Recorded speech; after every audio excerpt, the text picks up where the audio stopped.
Hello friends, super magic रसोई में मित्रों हूँ आपનું સ્વાગત કરું છું। આજે હું એકદમ નેચરલી ડાઈ જળ મૂળથી તમારા વાળ કાળા કરે ને એ ડાઈ કોઈ પણ જાતના કેમિકલ વગર કે કોઈ મોંઘી પ્રોડક્ટ વગર ઘરમાં જ અવેલેબલ ઇન્ગ્રેડિયન્ટથી આપણે આ ડાઈ બનાવશું। તો મિત્રો આ ડાઈ હેર ડાઈ આપણી એવી બને છે ને કે અત્યારે આ સમયમાં નાના નાના બાળકોને સફેદ વાળ આવી જાય છે અને એક સમસ્યા જ છે આપણે આ સમયમાં। તો એને જળ મૂળથી કાળા કઈ રીતે થાય અત્યારથી જ, અને તમારે કોઈ પણ જાતનું કેમિકલ વગર હું તમને ગેરંટી આપું છું કે તમે અઠવાડિયે એકવાર કન્ટિન્યુ 3 વખત આ ડાઈ કરશો ને એટલે તમારા વાળ જળ મૂળથી કાળા થઈ જશે। એટલી ઇફેક્ટિવ આ હેર ડાઈ છે મિત્રો। ખાલી થોડુંક તમારે બનાવવાની પ્રોસિજર છે, બાકી કંઈ નથી, અને બધા ઇન્ગ્રેડિયન્ટ પણ આપણા અવેલેબલ જ ઘરમાં હોય છે। તો અત્યારે મેં જો આ પરફેક્ટ મેજરમેન્ટ સાથે અડધો કપ આપણે કાળા તલ લીધા છે, 25 નંગ જેવા આપણે લવિંગ છે, અને અડધો કપ આપણે કલોંજી લીધી છે જે તમને કરિયાણાવાળાની દુકાને મળી રહેશે, અને અડધો કપ આપણે આંબળાનો પાવડર છે। મિત્રો કોઈ ઝાઝા ઇન્ગ્રેડિયન્ટ પણ નથી અને એકદમ હેલ્ધી ઇન્ગ્રેડિયન્ટ છે। તો પહેલાં તો આપણે શું કરવાનું છે ડાઈ બનાવવા માટે, હેર ડાઈ માટે આ તલને અને કલોંજીને ગેસ ઓન કરી અને લોખંડના વાસણમાં જ, ખાસ નોટ કરજો, ગેસની ફ્લેમ સ્લો રાખશું અને લોખંડના વાસણમાં જ આપણે આ શેકવાનું છે। જો આપણે એટલે જ એનો એકદમ આપણે લોખંડમાંથી આયરન ફૂલ મળી રહેશે, એટલે બને ત્યાં સુધી આપણે લોખંડની લોઢી છે, તવો છે એનો ઉપયોગ કરવાનો છે। આ રીતે આપણે એને સ્લો ફ્લેમ ઉપર એકદમ કલર ચેન્જ થાય ને ત્યાં સુધી શેકી લેવાના છે। અને મિત્રો આ હેર ડાઈ એવી છે ને કે તમે આ ક્વોન્ટિટી આટલી બનાવશો ને તો પણ તમે આને 6 મહિના સુધી સ્ટોર કરી શકશો અને એનો ઉપયોગ કરી શકશો। આ રીતે શેકાશે ને મિત્રો, કલોંજી અને તલ સ્લો ફ્લેમ ઉપર જ શેકવાના છે એટલે એનો કલર ચેન્જ થઈ જશે। જુઓ હવે આપણે શેકાઈ પણ ગયા છે, 6 થી 7 મિનિટ જેવું થયું છે। તો હવે આને આપણે ગેસ બંધ કરી દઈશું અને એક થાળીમાં નાખી દઈશું। આ રીતે આપણે એક થાળીમાં નાખી અને એને ઠંડુ થવા દઈશું। આ જો આપણે તવી ઉપર લોખંડની એમાં આપણે આંબળાનો પાવડર લીધો છે એને પણ આપણે શેકી લેશું। સ્લો ફ્લેમ ઉપર સેજ કાળા કલર આવે ને ત્યાં સુધી શેકવાનો છે।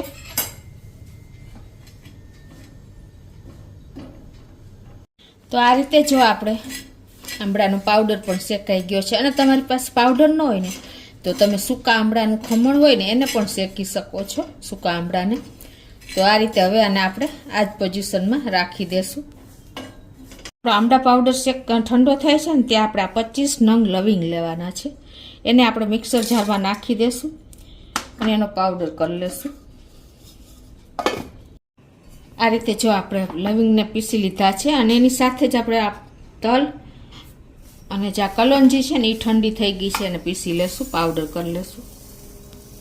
આ આંબળાનો શેકેલો પાવડર છે ને એ પણ ઠંડો થઈ ગયો છે, તો એને આપણે એક લોખંડના પેનમાં નાખી દેશું, એટલે કે કડાયામાં, અને એમાં આપણે આ જે તલ ને એ પણ જો સરસ કલોંજી, તલ અને લવિંગ એ પણ એકદમ ફાઇન પીસી લેવાનું છે। તો એને પણ આપણે આમાં જ આંબળા સાથે, શેકેલા આંબળાના પાવડર સાથે મિક્સ કરી દઈશું।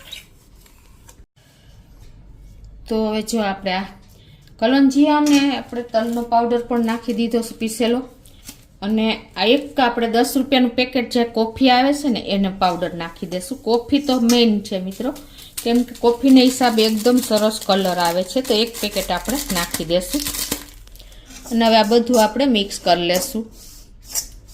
હવે આપણે 1.5 ગણું પાણી, એટલે કે આપણે જે રૂટીન ગ્લાસ વાપરતા હોય ને એ 1.5 ગ્લાસ આપણે ફિલ્ટરનું જ પાણી નાખવાનું છે, ખાસ નોટ કરજો।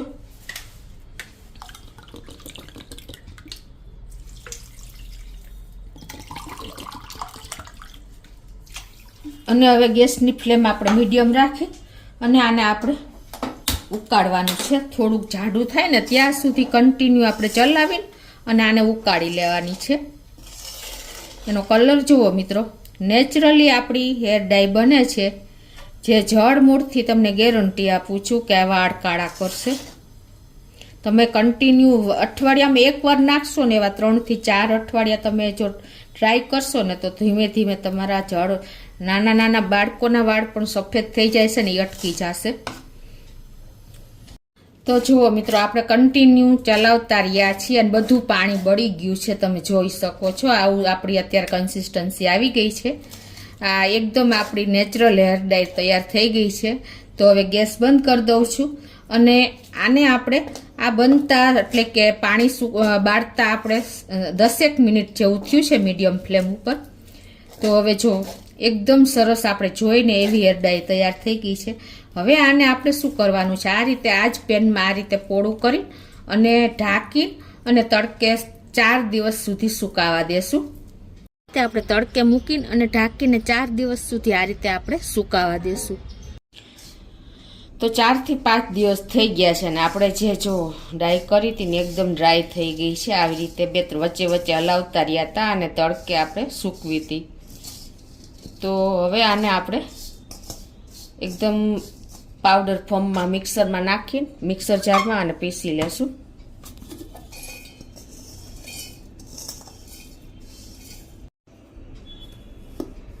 તો આ રીતે જો આપણે પાવડર કરી લીધો છે અને હવે આપણે આનો કઈ રીતે ઉપયોગ કરવો ને એ પણ તમને બતાવી દઉં. તો એમાં આપણે આવી રીતે જેમાં આપણે ડાય સૂકવી હતી ને એ જ લોયું લઈ લઉં છું. એટલે ટૂંકમાં તમારે આ લોખંડની જ કઢાઈ લેવાની છે અને એમાં આપણે તમારા હેરની લેન્થ પ્રમાણે જ તમારે મહેંદી પાવડર નાખવાનો છે. અત્યારે હું 2 ચમચી નાખું છું અને આ મહેંદી આપણે પ્યોર લેવાની છે, મિક્સિંગ ન આવે એનું ખાસ ધ્યાન રાખવાનું છે. અત્યારે હું 2 ચમચી જેવો પાવડર નાખું છું મહેંદીનો. અને જો તમને બીજી ક્યાંય પ્યોર ન મળે ને તો હિના પેક જે આવે છે ને એ પણ પ્યોર મહેંદી જ હોય છે. 2 ચમચી આપણે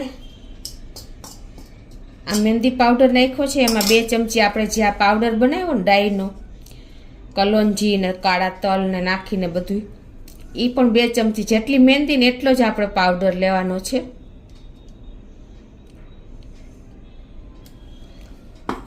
અને હવે આ બધું આપણે મિક્સ કરી લેશું. જો તમારે આ ડાય તૈયાર હશે ને તો તમારે આ એક જ વખત ટાઈમ લાગશે બનાવતા, પછી તમારે કોઈ ટાઈમ નહીં લાગે. આ રીતે મિક્સ કરી અને હવે એમાં આપણે ચાનું મેં પાણી કર્યું છે અને ઠંડુ કરી લીધું છે એ નાખી દેશું. જો એ પ્રમાણે કેટલું થિકનેસ કરવી ને એ પણ તમને બતાવી દઉં. અને ખાસ નોટ કરજો કે આપણે લોખંડની જ કઢાઈનો ઉપયોગ આમાં કરવાનો છે.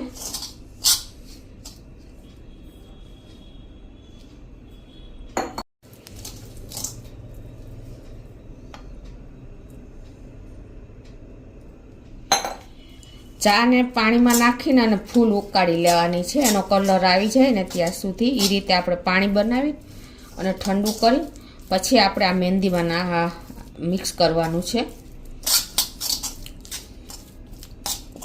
હવે આમાં આપણે એલોવેરા જેલ મેં બનાવી છે એ થોડીક આપણે મિક્સ કરી દઈશું, 2 થી 3 ચમચી જેટલી.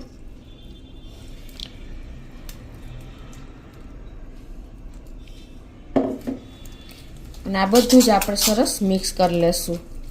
તો આ રીતે આપણે આ પલાળી અને પછી એને ઓવરનાઇટ કે 5 થી 7 કલાક રાખી દેવાની છે. એટલે શું થશે, એમાં આયરનનું આવી જશે. લોખંડની કઢાઈમાં જ આયરન હોય છે જે આપણા હેર માટે એકદમ બેનિફિટ છે કે આપણા વાળ મને કાળા કરે છે અને એકદમ ઘટા અને મજબૂત બનાવે છે. તો આ રીતે આપણે એને પલાળી અને રાખી દેશું. આમાં આપણે 12 કલાક કે 7 કલાક થશે ને ત્યાં એકદમ આપણી મહેંદી કલર કાળો થઈ જશે. પછી જ આપણે હેરમાં લગાવવાની છે.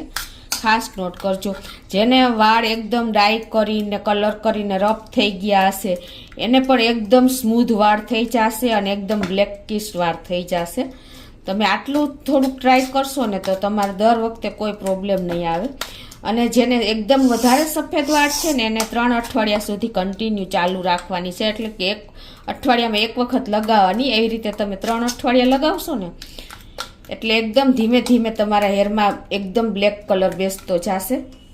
જે આપણે હેર ડાય બનાવી છે ને એને પણ આપણે આ રીતે બોટલમાં, કાચની બોટલમાં ભરી લેશું. એટલે એની ટાઈમ તમારે જ્યારે કરવાની હશે ને ડાય ત્યારે તમે ઇઝીલી જો કોઈ ટાઈમ નહીં લાગે, ખાલી મિક્સિંગ જ કરવાનું રહેશે. અને આ તમારે પહેલી વખત બનાવતા વાર લાગશે, પછી તમારે કોઈ ટાઈમ નહીં લાગે. આ રીતે ઢાંકીને અને આપણે એને રાખી દેવાની છે. એની ટાઈમ તમે ઉપયોગ કરી શકશો. અને આ મહેંદી તમારે 6-7 કલાક થશે ને ત્યાં એકદમ કાળી થઈ જશે. પછી તમારે હેરમાં લગાવવાની છે અને 4-5 કલાક હેરમાં રાખીને, વાળમાં રાખીને પછી જ વાળ ધોવાના છે. એટલે એકદમ સરસ તમારા વાળ બ્લેકિસ્ટ અને સ્મૂથ થઈ જશે.